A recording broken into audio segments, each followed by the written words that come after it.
ठीक है, इसको कैमरे को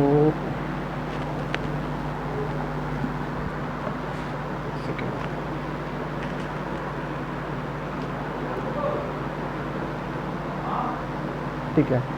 मज्ञान्तिमिरान्धस्य ज्ञानञ्जन शलाकया चक्षुरुन्मिलितं येन तस्मै श्रीगुरुवे नमः। गुरुवे गौरचन्द्राय राधिकाय सदालये कृष्णाय कृष्णभक्ताय तद्भक्ताय नमो नमः। वाञ्छाकल्पतरुभ्यश्च कृपा सिन्धुभ्य एव च पतितानां पावनेभ्यो वैष्णवेभ्यो नमो नमः। हरे कृष्णा कृष्णा कृष्णा हरे हरे, हरे राम राम राम हरे हरे। तो हम लोग 22nd चैप्टर 22वां चैप्टर, जिसमें बाबा जी महाराज जो 10 मूल श्लोक का लास्ट प्रयोजन तत्व है कृष्ण प्रेम, उसके बारे में बता रहे हैं।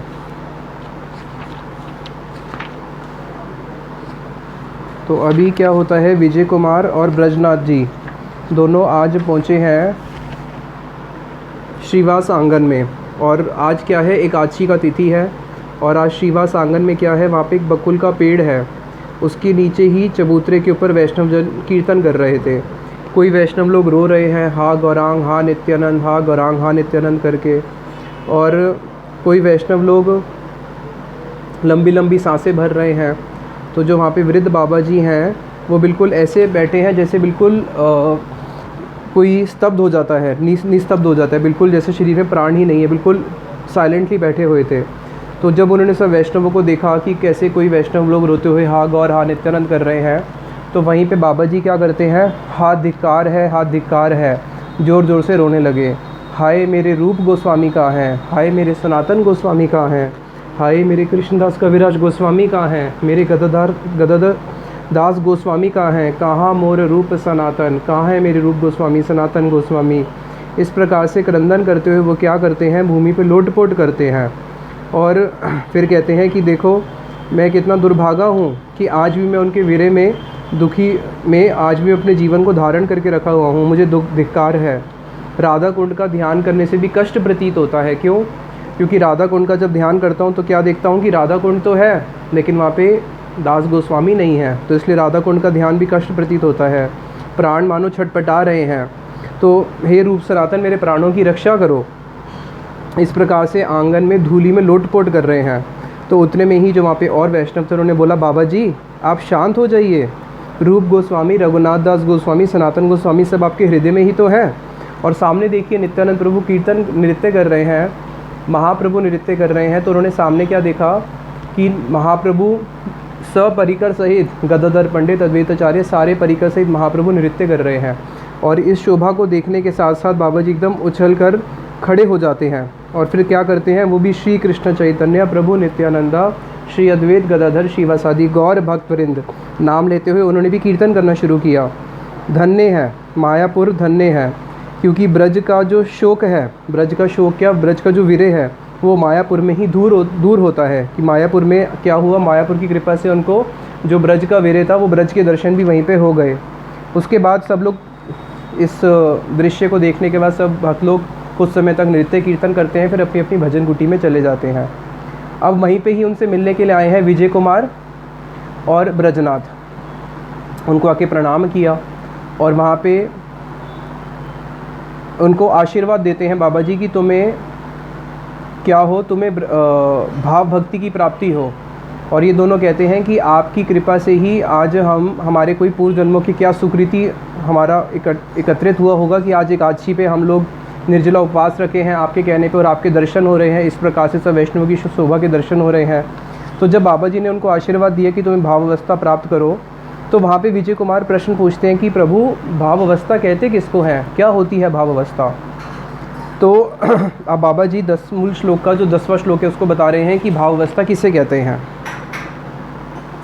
ये श्लोक है, स्वरूप अवस्थाने मधुर रस भाव उदय, इह ब्रजे राधा कृष्ण स्वजन भावम हृदि वहन, परानंदे प्रीतिम जगत अतुल संपत सुखमहो, विलास आखे तत्वे परम परिचर्यम सलभते। क्या कह रहे हैं कि जब एक व्यक्ति साधन भजन करना शुरू करता है तो साधन भजन की जो परिपक्व अवस्था है उसी को ही बोलते हैं भाव अवस्था। हमारा ये शरीर केवल भाव अवस्था तक जा पाता है, वो हमारी एक भजन की लास्ट सीढ़ी है भाव अवस्था। अब ये भाव अवस्था क्या है, इसको फिर आगे उन्होंने एक्सप्लेन किया है कि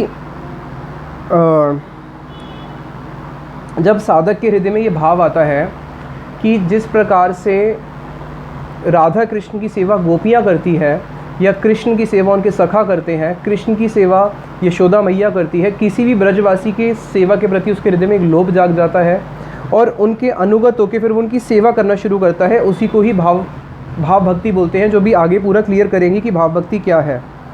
और जब एक व्यक्ति इस स्टेज पे पहुंच जाता है भाव भक्ति में, तो ये स्टेज कैसी है, ये स्टेज ऐसी है, अतुल सुखद संपद अहो।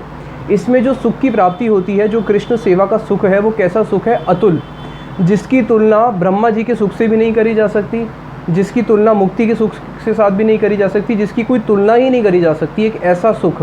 तो वो जो सुख है, वो जो कृष्ण की सेवा का सुख है, उसको आगे बता रहे हैं कि जो भक्त होता है, जो प्रेम है, प्रेम हम सबका प्रयोजन है कृष्ण प्रेम, तो प्रेम है सूर्य के समान।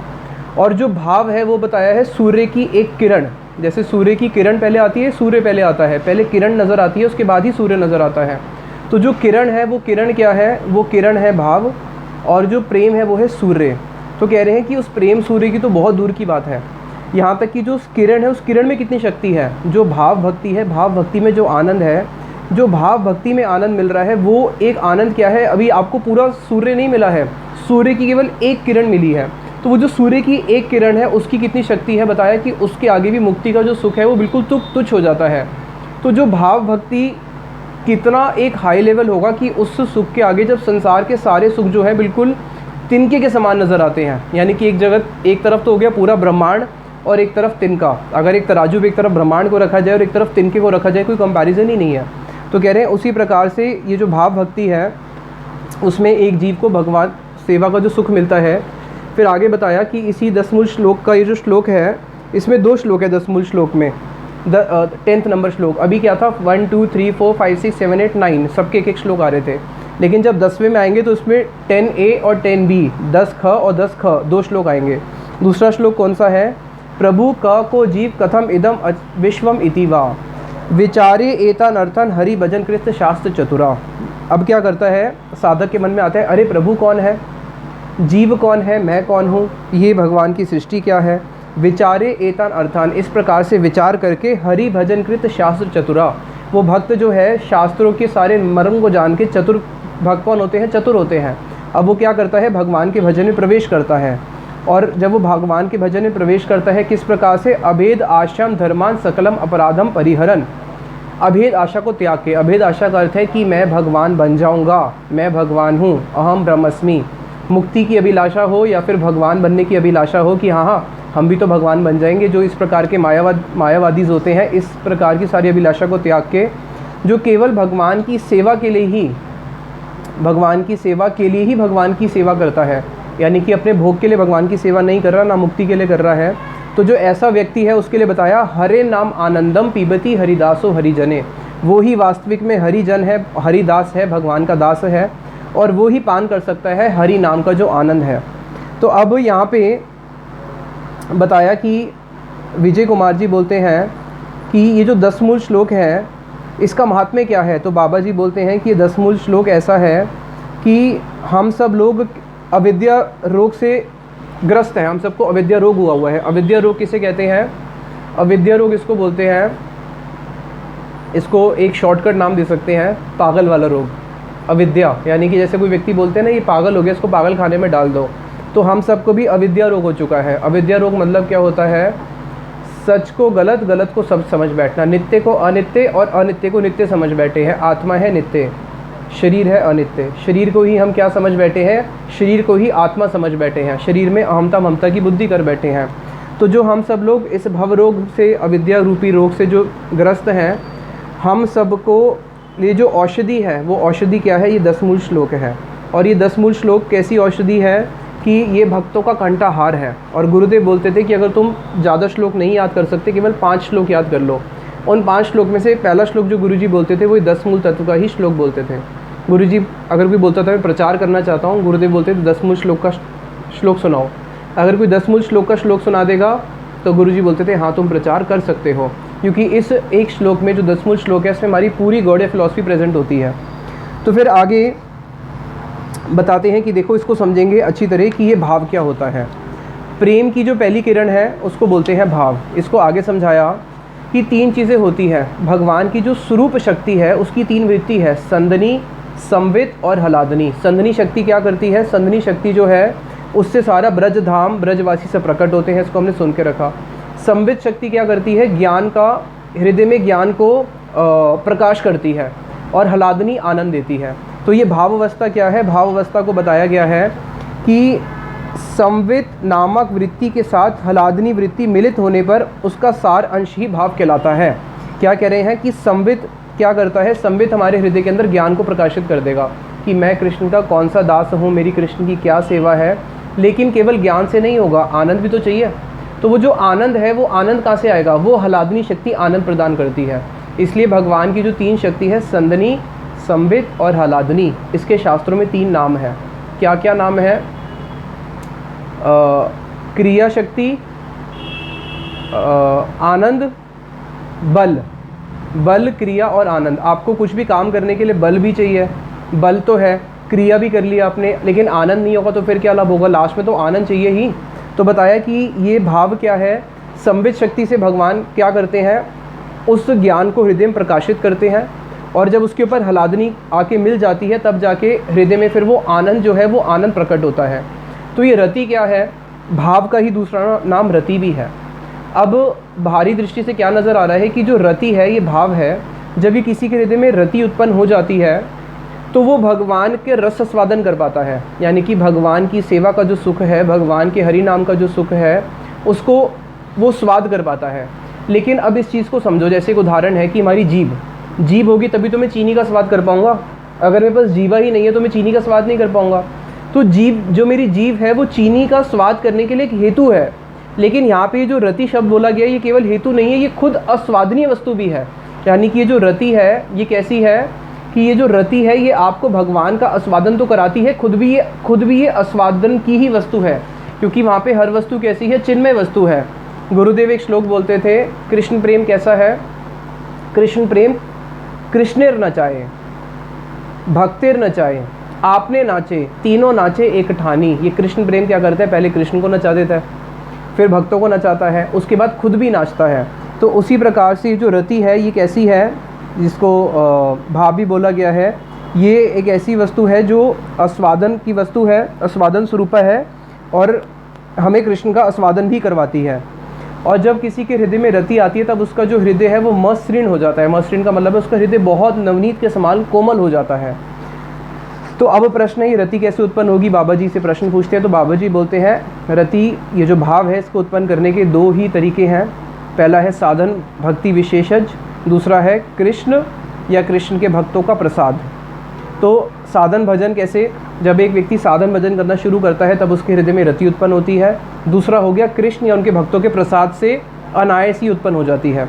तो जो पहला वाला है साधन भजन वाला, उसमें भी 2 फिर पद्धति बताई कि अगर कोई साधन भजन करके हृदय में भाव को उत्पन्न करता है कृष्ण के प्रति तो उसका 2 प्रोसेस है, एक है वेदी भक्ति, एक है रागानुग भक्ति। तो जो वेदी भक्ति है, वेदी भक्ति में क्या होगा? वेदी भक्ति में शुरू होगा आदो श्रद्धा से, फिर साधु संग करेगा, भजन करेगा, भजन के बाद अनर्थ निवृत्ति होगी, फिर निष्ठा, फिर रुचि, फिर भाव, फिर आसक्ति, फिर जाके लास्ट स्टेज भाव आएगी, रुचि, आसक्ति, फिर भाव। लेकिन जो रागानुग भक्त है उसकी भक्ति कहाँ से स्टार्ट होती है?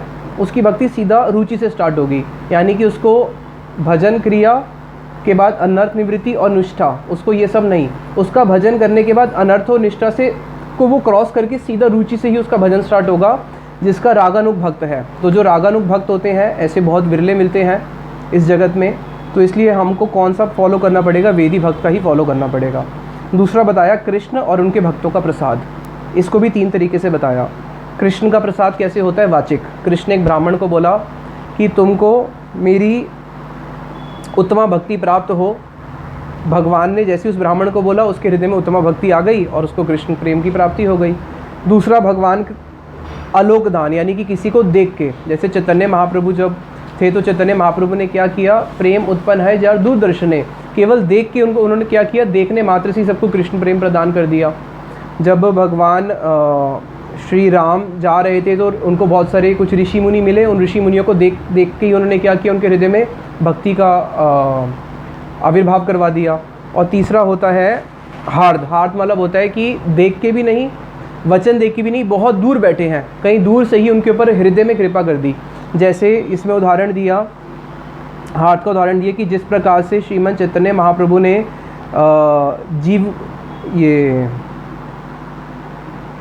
जीव गोस्वामी के ऊपर कृपा करी है, और श्रीमन चैतन्य महाप्रभु ने नरोत्तम दास ठाकुर और कितने भक्तों के ऊपर कृपा कैसे करी है, केवल अपने हृदय से उनके बारे में स्मरण करके। इसके लिए हमारे गुरुदेव 3 उदाहरण देते थे कि इस जगत में जो मछली है वो क्या करती है, अपने बच्चे को देख के एनर्जी ट्रांसफॉर्मेशन करती है। केवल अंडे को देखती है, देखने से ही अंडा जो है उसमें गर्माहट आती है और बच्चा पैदा हो जाता है। कृपा उसी प्रकार से वैष्णव लोग देख के भी कर सकते हैं। कछुआ क्या करता है, कछुआ समुद्र के बाहर आके तट पे अपने अंडे दे के वापस सागर में बहुत अंदर गहराई में चले जाता है। अपने बच्चे के बारे में केवल मेडिटेट करता है, उस मेडिटेशन से उसको एनर्जी ट्रांसफॉर्मेशन होता है और अंडा फटता है, और फटने के बाद बच्चा सीधा इतने बड़े सागर में अपनी माँ के पास जाके ही पहुँच जाता है। ना उसने उसको देखा ना उसने उसको देखा, लेकिन केवल संबंध कैसे होता है, सोचने माध्यम से। तो उसी प्रकार से वैष्णव लोग सोच के भी कृपा कर देते हैं और वचन से आशीर्वाद दे के भी कर देते हैं। तो ये 3 प्रकार से कृष्ण और उनके भक्तों का प्रसाद मिलता है और उससे किसी के हृदय में भाव की उत्पत्ति हो जाती है। लेकिन कृष्ण की जो कृपा है और कृष्ण के जो भक्तों की कृपा है, उसको प्राप्त करने के लिए हम लोग साधन भजन करते हैं कि हाँ मैं साधन भजन करूँगा तो मेरे को उनकी प्राप्ति हो जाएगी, उनकी कृपा की। गुरुजी एक बात बोलते थे कि यशोदा मैया तो कृष्ण की अपनी नित्य माता है।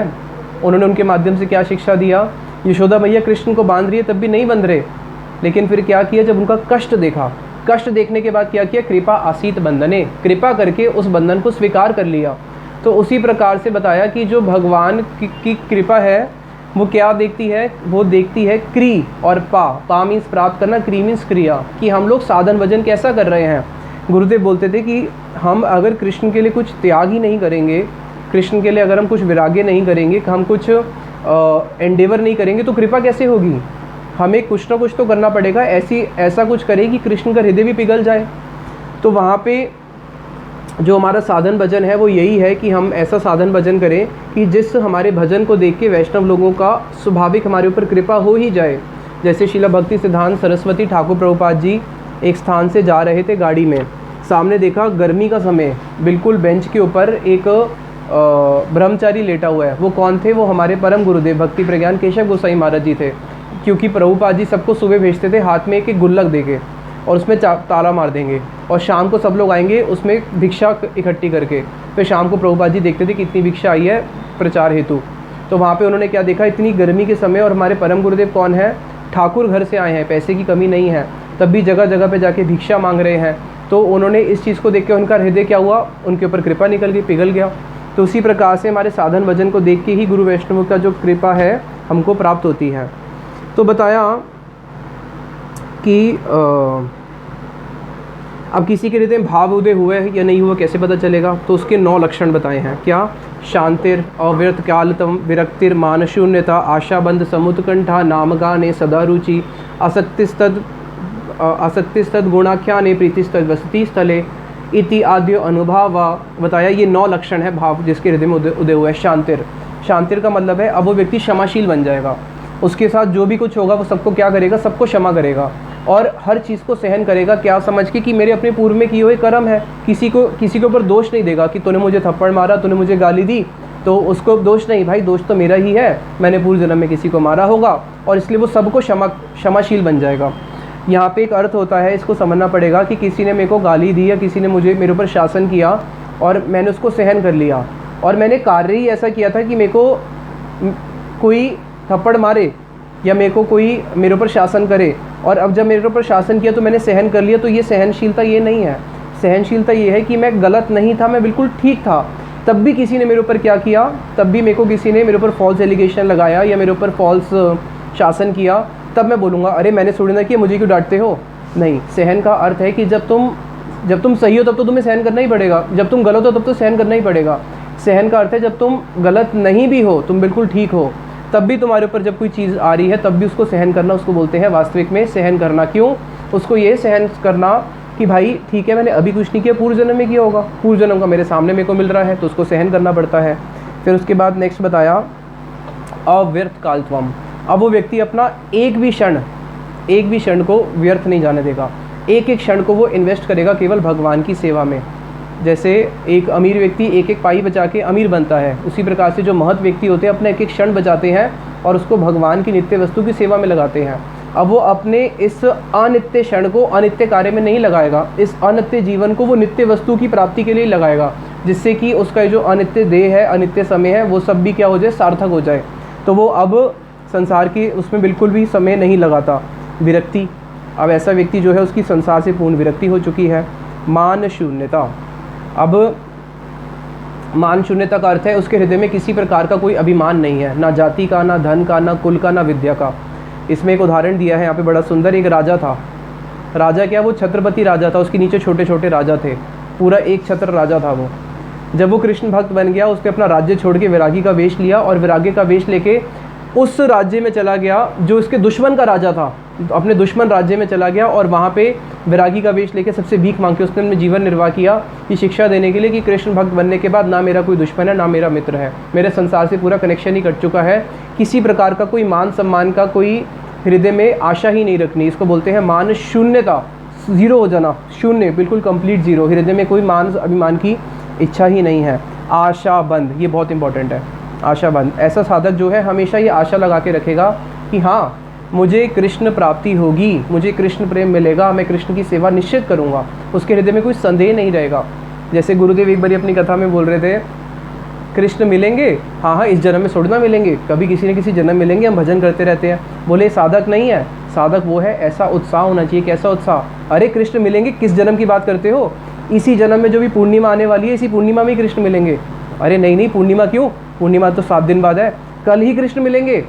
अरे कल ही क्यों, अभी हो सकता है आज ही मिल जाए, जब मैं ठाकुर जी की परिक्रमा कर रहा हूँ, परिक्रमा में कृष्ण दर्शन हो जाए। तो गुरु जी का कैसा उत्साह था, यानी कि ये उत्साह का बात है आशा, जब ऐसी आशाएं हो। अगर इमेजिन करो, अगर हमें पता चले कि हाँ मुझे गौर पूर्णिमा में पक्का महाप्रभु के दर्शन होंगे, अगर हमको ऐसी आशा पक्की हो जाए तो क्या होगा, इतनी उत्कंठा जाग जाएगी। इसलिए आशा के बाद क्या है, उत्कंठा। उस हृदय के अंदर ऐसी स्ट्रॉन्ग आशाएं होने के कारण उसके अंदर एक उत्कंठा बनी रहती है। इसलिए गुरुदेव के जीवन में देखो कितनी उत्कंठा रहती थी। नवदीप परिक्रमा हो, रूप गोस्वामी जी की तिथि हो, गौर पूर्णिमा हो, युवा अवस्था में ऐसी उत्कंठा नहीं होती जो गुरुदेव के पास इतना अस्वस्थ होने पर भी, प्रायः 90 साल की उम्र में भी गुरुदेव की कैसी उत्कंठा थी, उत्कंठा। फिर बताया आगे, नाम गाने सदा रुचि, और उसकी हमेशा रुचि रहेगी भगवान के नाम गाने में। जैसे हम लोग देखते हैं गुरुदेव 24/7 हमेशा ही भगवान का नाम लेते रहते थे। और फिर नाम गाने सदा रुचि, और कृष्ण के गुणों गाने में रुचि होगी, नाम में रुचि होगी, और जो भी कृष्ण की लीला स्थलियाँ हैं उस लीला स्थलियों के प्रति उसका अनुराग होगा। जैसे भक्ति विनोद ठाकुर जी क्या बोलते हैं, ए सब छोड़त कहीं नहीं जाऊं, ए सब छोड़त प्राण हराऊं, कि मैं जो ब्रज के स्थान है इसको छोड़ के कहीं नहीं जाऊंगा, इसको छोड़ने से अच्छा तो मैं अपने प्राण को ही गवा दूं। तो भगवान की लीला स्थलियों के प्रति ऐसी गाढ़ आसक्ति हो जाती है, ये भाव के लक्षण हैं। तो यहाँ पे फिर आगे बताया कि अगर हमें ये लक्षण किसी के अंदर भी नज़र आएंगे तो उसका मतलब क्या समझे कि वो भगवान का शुद्ध भक्त है। बोले नहीं भाई, इतना आसान भी नहीं है, उसको हम लोग जज नहीं कर सकते। फिर इसमें आगे बताया कि कई जगहों पे क्या होता है, ऐसा भाव नज़र आ जाता है कि अरे ये भगवान का नाम लेके कितना रो रहा है, ये भगवान का नाम लेके भगवान के धाम में आके इसके हृदय में कैसी आसक्ति आ गई। जैसे भगवान महाप्रभु के कोई धाम में आया, अरे महाप्रभु का धाम, अरे यहाँ की गंगा की क्या महिमा है, जिस मुक्ति के लिए क्या करना पड़ता है, लाखों लाखों जन्म साधन करना पड़ता है, ज्ञान का आश्रय लेना पड़ता है। मायापुर धाम में गंगा में डुबकी मारने के साथ साथ बस डुबकी मारी, मुक्ति देवी सामने खड़ी हो जाती है, कोई साधन करने की आवश्यकता नहीं है। अब वो भी जब धाम में आएगा तो उसके हृदय में क्या होगा, एक भाव उदय हो जाएगा, अरे यहाँ तो मुक्ति इतने सरल तरीके से मिल जाती है। नवदीप धाम में भूमि पे लोटपोट कर रहा है, लेकिन वहाँ पे उसका जो हेतु है वो कृष्ण सेवा नहीं है, उसका हेतु क्या है, मुक्ति है। तो जब तक हृदय के अंदर कृष्ण सेवा की कंप्लीट वासना नहीं जागी है, भोग या मोक्ष रह गया है, उसको भाव नहीं बोल सकते। उसको क्या बोलते हैं, भाव आभास, यानी कि भाव जैसा दिखता है लेकिन भाव नहीं है। तो इसमें जैसे आगे इसका उदाहरण दिया है कि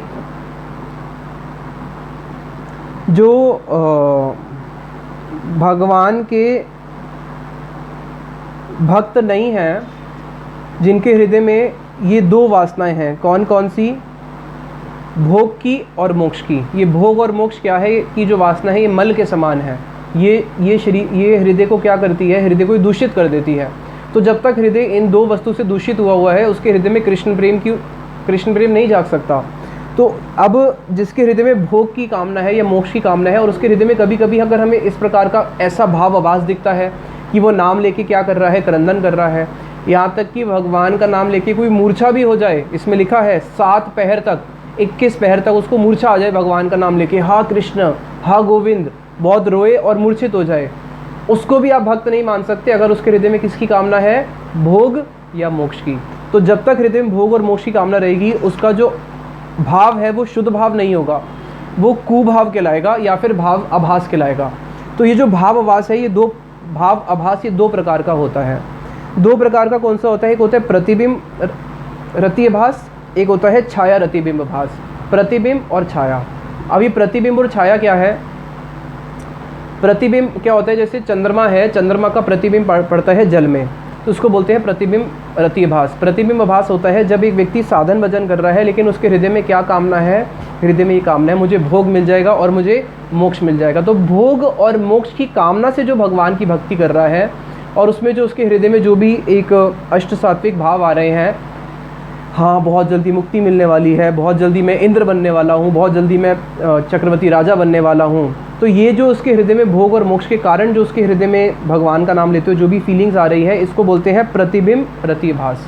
और इसमें प्रतिबिंब रतिभास में क्या होता है? जो भक्ति देवी है उसको भोग या मोक्ष देके टाटा बाय बाय करके चली जाती है। लेकिन जो छाया रति आभास है, ये क्या होता है? छाया रति आभास जो है प्रतिबिंब रतिभास से थोड़ा बेटर है, बहुत बेटर है। वो उसमें क्या होता है कि कोई एक सरल व्यक्ति है, भक्तों के बीच में आ गया, अब देखा भक्त लोग नाच रहे हैं, कीर्तन कर रहे हैं, भगवान का आनंद में सब लोग मग्न हैं, उसको देखने से उसने भी सोचा मैं भी इनकी तरह नाचूंगा, मैं भी इनकी तरह कीर्तन करूंगा, और उसके हृदय में थोड़ा सा हार्ट में कुछ एक टच कर जाता है।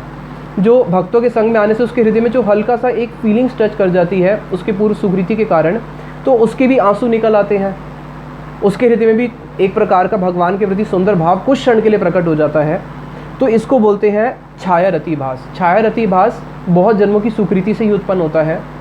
और इसमें क्या बेनिफिट है कि जब उसको भक्तों का संग मिलेगा, अब उन भक्तों का संग के प्रभाव से क्या होगा?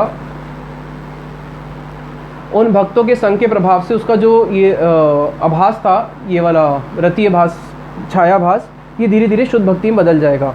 तो इसलिए ये 2 प्रकार के आभास होते हैं। फिर आगे बताया कि इसमें बड़ी सुंदर बात बोल रहे हैं कि जो मुमुक्षु होते हैं, यानी कि जो मुक्ति की कामना करने वाले होते हैं, मान लीजिए किसी के हृदय में अगर कोई शुद्ध भक्ति का आश्रय लिया है, नाम में उसकी रुचि हो चुकी है, आसक्ति तक भी जा चुका है, ऐसा व्यक्ति भी अगर मुमुक्षु व्यक्ति का संग करता है तो वहाँ पे चांसेस है कि वो भी नीचे गिर सकता है। इसलिए जो मुक्तिगामी होते हैं, जो भोगीकामी होते हैं, उनका संग कभी भी भक्तों को नहीं करना चाहिए। जो अभी तो हम लोग भक्त नहीं, हम तो स्टूडेंट हैं, तो बताया जो ऑलरेडी भक्त बन चुका है अगर वो भी इनका संग करे तो वहाँ पे भी उसके चांसेस होते हैं कि वो नीचे गिर सकता है। तो फॉर अ स्टूडेंट उनको कितना सावधानी पूर्वक चलना पड़ेगा, इससे हम खुद ही इमेजिन कर सकते हैं। अब आगे प्रश्न है कि किसी के हृदय में अगर ये शुद्ध भाव उदय हो चुका है तो इसका मतलब क्या वो निष्पाप हो चुका है, उसके हृदय में हमें कोई दोष नहीं नज़र आएगा? तो इसमें बता रहे हैं कि देखो भाई ऐसा नहीं है। अब ये बहुत इंपॉर्टेंट है साधक के लिए कि जिसके हृदय में शुद्ध भाव उदय हो चुका है लेकिन उसको भी प्रेम प्राप्त नहीं हुआ, तो जो ऐसा साधक है उसके लाइफ में हो सकता है कि आपको कहीं ना कहीं कुछ दोष नज़र आए, क्योंकि जब तक ये शरीर है, जब तक ये शरीर है तब तक इस शरीर को चलाने के लिए इस जगत के साथ जो उसका संग है उसमें हो सकता है कहीं हमें कुछ दोष नज़र आ सकते हैं। लेकिन जब भी कभी ऐसे भाव अवस्था को प्राप्त करे हुए भक्त में दोष नज़र आए तो वहाँ पे 2 दृष्टिकोण बताए, उसको 2 दृष्टिकोण से देखना पड़ेगा। पहला दृष्टिकोण क्या बताया? पहला दृष्टिकोण बताया उसको ऐसा समझो कि ये बिल्कुल निष्पाप आत्मा है, लेकिन संयोग से या अकस्मात या फॉर एनी रीज़न इससे गलती से ये पाप हो गया, लेकिन इसके हृदय पाप करने की प्रवृत्ति नहीं है, इससे गलती से हो गया। पहला ये समझ लेना। दूसरा क्या समझना? दूसरा समझना कि नहीं इसके हृदय में तो भाव उत्पन्न हो चुके हैं, तो भगवान का भक्त है, ये तो इसके कोई पूर्व जन्मों के ऐसे संस्कार थे, बहुत प्रबल संस्कार, जिन्होंने इससे ये वाला पाप जबरदस्ती करवा दिया, लेकिन इसके हृदय में पाप करने की वासना नहीं है। जैसे एक उदाहरण देता हूँ, हमारी क्लास में एक लड़का था, जब हम स्कूल में पढ़ते थे, कभी अगर वो टीचर को बोलेगा दिन है तो दिन है, अगर वो टीचर को बोलेगा रात है तो रात है। टीचर को उस पर ब्लाइंड फेथ था, बहुत सिंसियर स्टूडेंट, वो कभी कुछ गलत करता ही नहीं था। एक बारी उसने किसी बच्चे के साथ थोड़ा सा कुछ उसको छेड़ दिया, कुछ गाली दे दिया, थप्पड़ मार दिया, ऐसा कुछ किसी बच्चे के साथ कर दिया। जब टीचर को ये बात पता चली तो टीचर ने कुछ भी नहीं बोला उसको। क्यों? क्योंकि उसका मॉरल कंडक्ट पूरा 10 साल 12 साल स्कूल में ऐसा रहा कि कोई बिलीव ही नहीं कर सकता कि वो किसी बच्चे को छेड़ भी सकता है। लेकिन टीचर ने सोचा कि अगर छेड़ा है तो इसमें कहीं ना कहीं उसकी ही गलती होगी, इसकी गलती नहीं है। तो उसी प्रकार से जो भक्त होते हैं वो निष्पाप होते हैं, उनके हृदय में पाप करने की कोई वासना नहीं है, ना किसी को दुख देने की वासना है। बट संयोगवशत कभी लाइफ में एक आध बारी ऐसा कोई इंसिडेंट दिख भी जाए तो उसको दो चीज़ें समझ के आंख बंद करनी पड़ेगी। क्या? कि इसके पूर्व जन्म का कोई ना कोई ऐसा था जिसने इससे प्रारब्धवश करा दिया, या फिर दूसरा क्या था, हाँ, पूर्व जन्म के प्रारब्धवश करवा दिया, नहीं तो हाँ किसी परिस्थिति में इसने कर दिया होगा लेकिन इसके हृदय में ऐसी वासना होती नहीं पाप करने की। तो ये दो चीज़ें देख के उसको अनदेखा करना पड़ेगा। फिर इसमें नरसिंह पुराण का उदाहरण दिया कि जो चंद्रमा है, चंद्रमा में दाग है, लेकिन चंद्रमा में जो दाग है उससे क्या चंद्रमा की जो चंद्रिकाएं हैं, जो उसकी किरणें गिरती है, उस किरणों में क्या कोई फ़र्क पड़ता है कि नहीं दाग है तो किरण कम पड़ रही है? नहीं, किरण चंद्रमा की जो है वो उतनी की उतनी रहती है, दाग से उसको कुछ फ़र्क नहीं पड़ता। उसी प्रकार से भगवान का जो भक्त होता है उसकी भक्ति एज इट इज़ रहती है, उसमें उससे कोई फ़र्क नहीं पड़ता अगर उसके लाइफ में कुछ एक आध कुछ ऐसे इंसिडेंट देखने को मिल भी जाए, एक आध पाप वाले।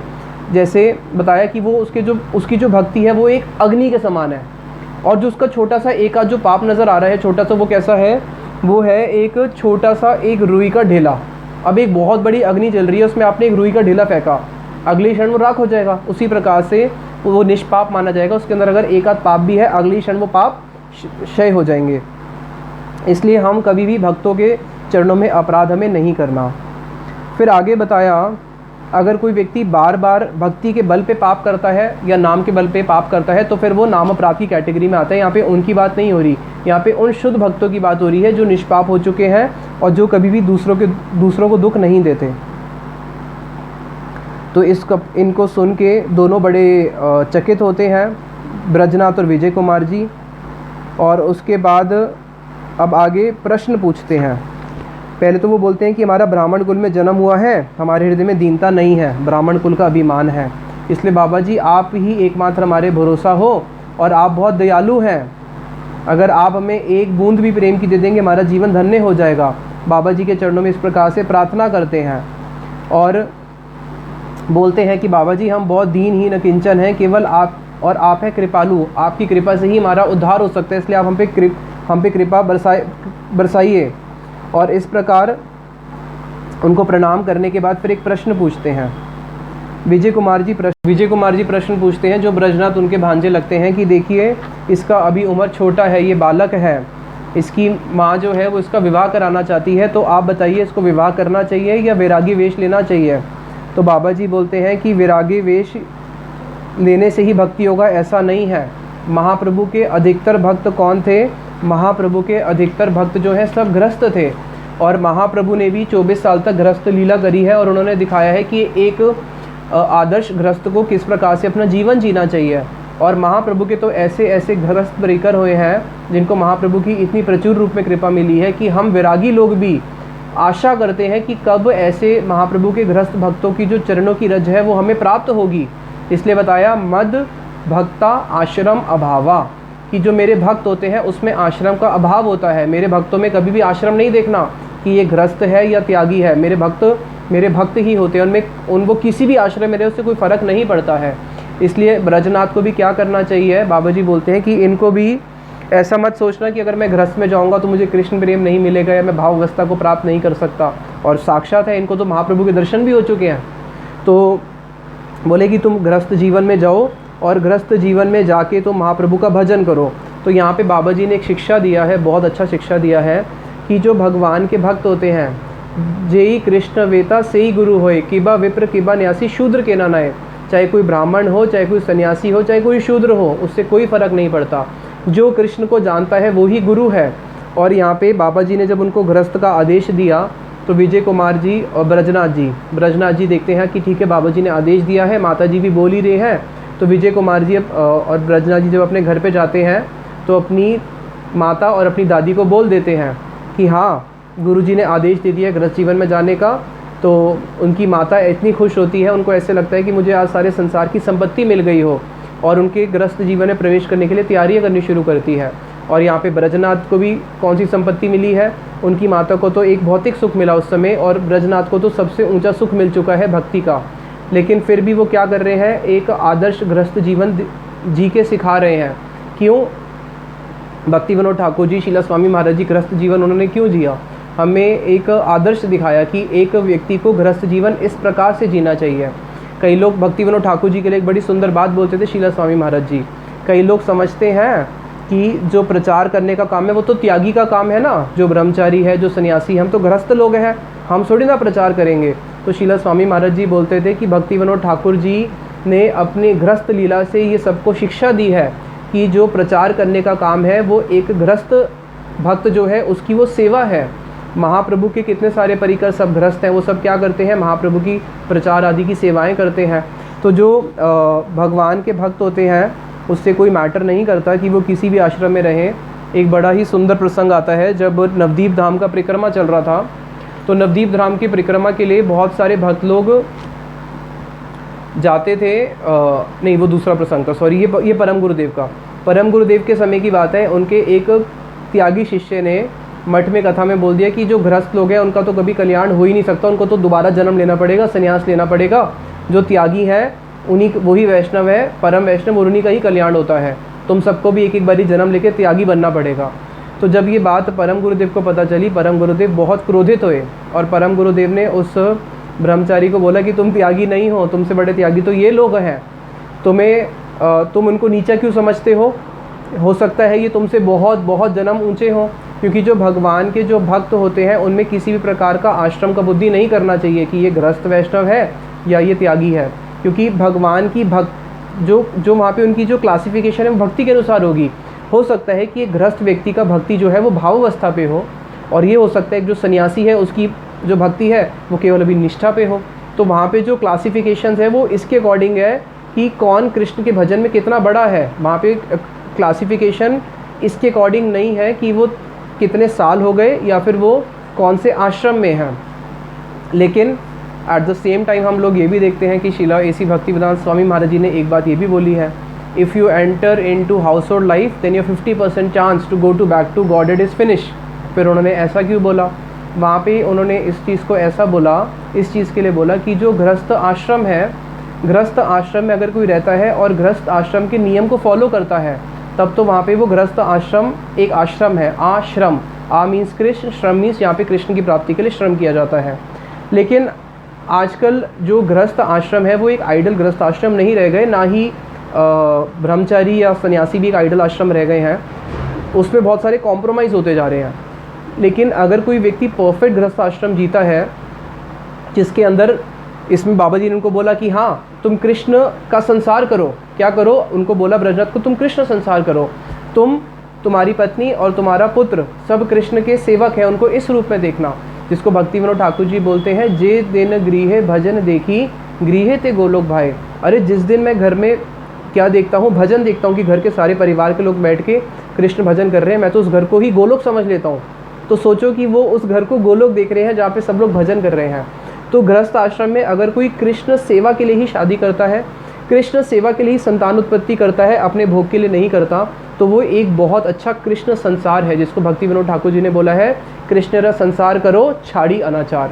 तो इस प्रकार से फिर वो आगे गृहस्थ जीवन में उनके माता पिता, उनकी माता को तैयारियां करती है। और फिर यहाँ पे 22वां चैप्टर ख़त्म होता है। कल हम लोग 23rd चैप्टर में पढ़ेंगे नाम तत्व के विषय में, उसमें आगे क्या होता है।